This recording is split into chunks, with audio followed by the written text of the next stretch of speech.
Bonjour, dans cette vidéo nous allons voir l'installation d'un système de développement Visual Studio. Tout ça pour Python. Alors sans entrer pour autant dans le développement Python, j'y reviendrai plus tard. Visual Studio, c'est la suite de développement de Microsoft. Depuis la première version de Visual Studio Net, Microsoft a mis à disposition une version gratuite. Appelé au début Express, maintenant on parle de version communautaire. Bon, en tout état de cause, elle est gratuite et a pour principale différence la possibilité de travailler en équipe pour les versions payantes. Si c'est pour du développement amateur, en individuel, pour débuter, pour découvrir, avant que vous ayez fait le tour, il sera déjà passé un bon moment. Alors oui, il en existe quand même des différences avec les versions qui ne sont pas gratuites, comme des objets supplémentaires, des fonctionnalités. Quand vous en éprouverez le besoin, vous pourrez passer d'une version à l'autre assez facilement et je montrerai ça tout à l'heure. Pour la version gratuite qu'on télécharge et qu'on installe directement, il faudra juste créer un compte et vous inscrire au risque de l'avoir être désactivé. Mais dès lors que vous êtes inscrit, vous aurez la possibilité de faire ce que vous voulez. Pendant que je parlais, j'ai téléchargé l'installeur qui pèse 1 méga 3, donc c'est quand même pas très gros, et j'ai lancé l'installation du système. Une fois que c'est fait, je n'ai sélectionné que Python. Alors bien sûr, on pourra sélectionner ce qu'on voudra, on pourra rajouter ou non certains modules. Là, j'ai pris le strict minimum. Si vous voulez pouvoir développer dans différentes versions de Python, vous pourrez sélectionner les différentes versions. Alors je n'ai pris que Python parce que c'est ce qui nous intéresse ici. Pour les curieux, ceux qui voudront aller voir un petit peu plus loin, qui voudront installer tous les langages de programmation et voir même tous les modules, prévoyez quand même de la place. Le tout fera quand même plus de 100 Go installés. Alors j'ai pas attendu et passé des explications longues et inutiles. L'installation, comme vous aurez pu le voir ou comme vous allez le voir, est très classique. Donc il n'y a pas de questions à se poser, c'est du Microsoft suivant, et c'est parti.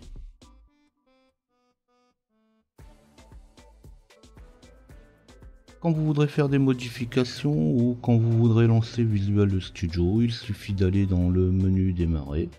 On cherche Visual Studio, donc pour pouvoir faire des modifications, on pourra prendre Visual Studio Installer. On va retrouver la même fenêtre d'installation qu'on vient d'utiliser pour faire notre installation. Donc là on pourra rajouter des modules ou en supprimer si le besoin s'en fait sentir. Et pour nous, une fois que c'est fait, on va pouvoir lancer Visual Studio en cliquant sur l'icône.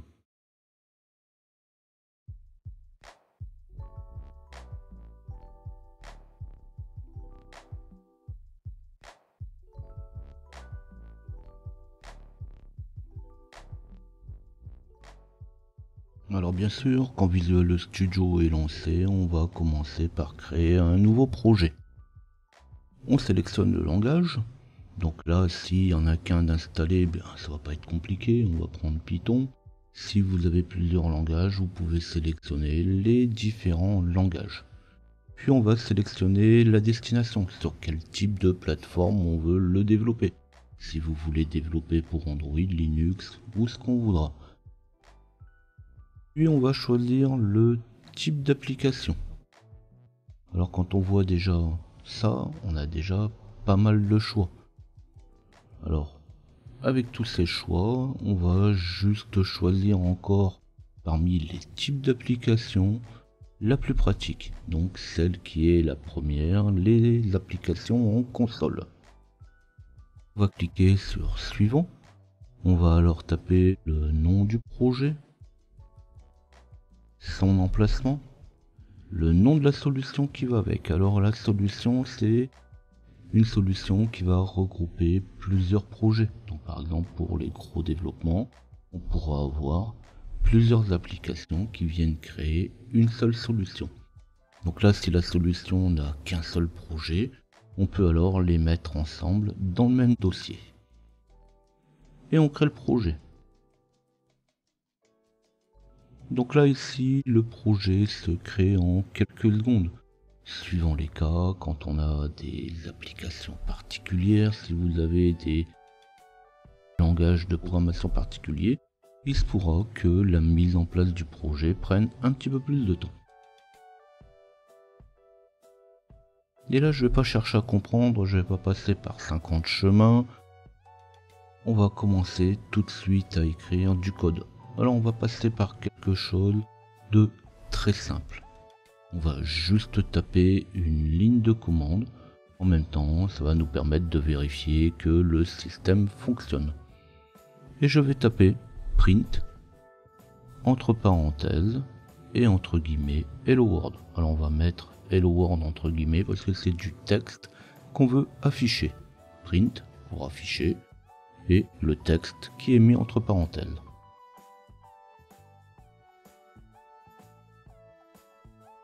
Quand c'est fait, je vais pouvoir tester mon code. Donc je vais cliquer sur démarrer, sur le bouton play, la petite flèche verte qui me dit que je vais lancer le programme.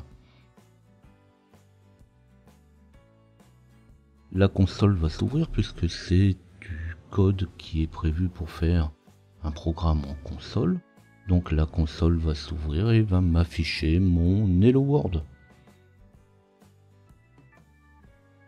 Alors on peut aussi passer par le menu projet. Donc là, dans le menu projet, on va retrouver le démarrage du projet avec ou sans débugage. Donc en réalité, si on peut mettre des points d'arrêt, si on peut intercepter les différentes erreurs. Si on le fait sans débugage, le programme va forcément s'exécuter beaucoup plus vite puisqu'il y a moins de contrôle.